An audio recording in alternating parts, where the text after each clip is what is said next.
আসসালামু আলাইকুম। মজদা রান্নার চ্যানেলে আপনাদেরকে আবারও স্বাগত। আজকে আমি আপনাদের সাথে গরমের মধ্যে কলিজা ঠান্ডা করা একটা রেসিপি শেয়ার করব।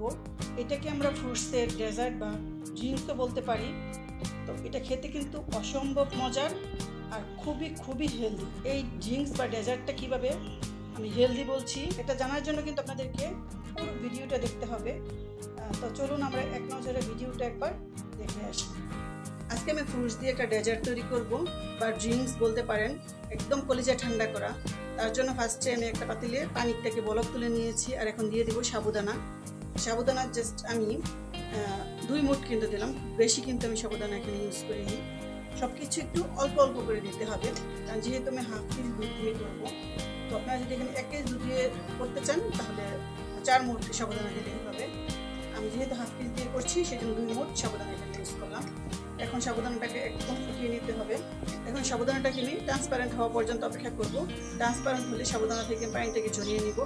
সাবুদানাগুলো দেখুন সাদা বলের মতো হয়ে গিয়েছে, ট্রান্সপারেন্ট হয়ে গিয়েছে। এখন সাবুদানাগুলোকে আমরা একটা ছাঁকনির মধ্যে করে ছেঁকে নিব। আমি এখানে হাফ কেজি গরুর দুধ নিয়েছি, তো দুধটাকে আমি এখন একটু জ্বালিয়ে নিব। খুব অল্প পরিমাণে একটু লবণ দিয়েছি, খুবই সামান্য। আপনারা যদি কেউ চান শুধু এভাবে দুধটাকে জ্বালিয়ে তারপর ডেজার্টটা কিন্তু বানাতে পারেন বা ড্রিঙ্কসটা বানাতে পারেন। আজকে ডেজার্টটা একটু বেশি টেস্টি বানানোর জন্য এখানে আমি একটু কাস্টার্ড পাউডার দিচ্ছি।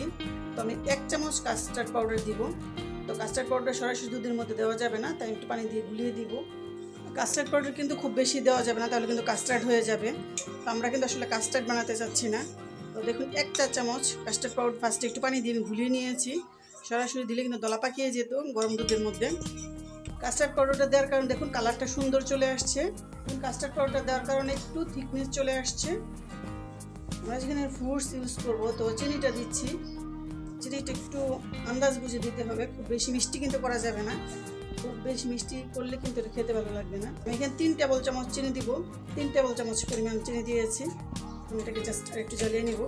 দুধের মতো পাতলা না, বাট আবার কাস্টার্ডের মতো ভারীও না। কিন্তু আপনারা মিষ্টিটা আপনাদের পছন্দ মতো দিবেন, কিন্তু আমি প্রেফার করি যে যেহেতু আমরা ফ্রুটস ইউজ করবো এটার মধ্যে মিষ্টিটা একটু হালকা হলেই কিন্তু আসলে ভালো লাগবে খেতে।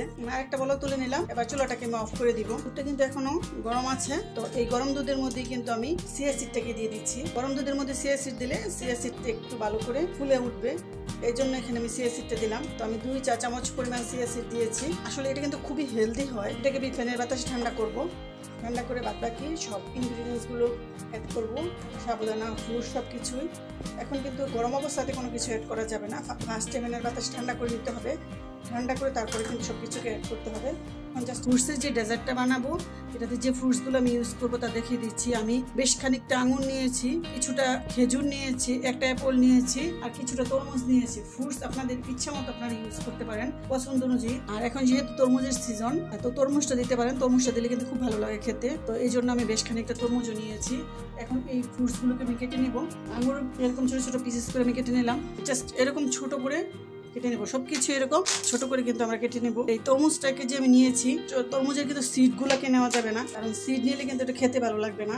তরমুজের যে সিডগুলো আছে এই সিডগুলোকে আমরা ফেলে দিব। তারপর আমরা ছোট ছোট পিসেস করে কেটে নেবো। ফার্স্টে আমি এভাবে সবকিছুকে কেটে নিব। কেটে তারপর আমি আপনাদেরকে দেখাবো। দেখুন আমি সমস্ত ফ্রুটসগুলোকে ছোট ছোট পিসেস করে কেটে নিয়েছি। আঙুর, তরমুজ, অ্যাপল আর খেজুর সবকিছুকে আমি সুন্দর ছোট ছোট পিসেস করে কিন্তু কেটে নিলাম। এবার আমি একটা বাটি নিয়েছি, ঢাকনাওয়ালা একটা বাটি নিতে হবে, যেহেতু এটাকে আমরা ফ্রিজে করে যে সাবুদানাটা আমরা ফার্স্টে সিদ্ধ করে নিয়েছিলাম এই সাবুদানাটা দেখুন নিয়েছি। এখন আমরা যে চিয়া সিড দিয়ে যে দুধটাকে ভিজিয়ে রেখেছিলাম এই দুধটাকে আমরা দেখুন ঢেলে দিলাম। দেখুন কতটা পাতলা মনে হচ্ছে, কারণ এটা একটা ড্রিঙ্কসের মতো। এই জন্যই কিন্তু ফার্স্টে আমি 1 চামচ কর্নফ্লাওয়ার দিয়েছিলাম, যে যদি আমি 1 চামচ কর্নফ্লাওয়ার দিই তাহলে সুন্দর একটা স্মেল আসবে আর খেতেও খেতে ভালো লাগবে। এই জন্য কিন্তু আমি দিয়েছিলাম ফার্স্টেই। এখন যেটা আমাকে করতে হবে, এটা আসলে একটু যে পাতলা পাতলা আছে, এটা যখন আমার ফ্রিজে রাখবো একটু গরম হবে তখন এটা একটু গাঢ় হয়ে যাবে। এখন আমি একে একে সব ফ্রুটসগুলো দিয়ে দিচ্ছি।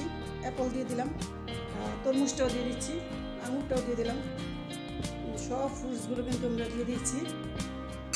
এখন এটা যে খেতে যে কত মজার এটা বিশ্বাস করবেন না।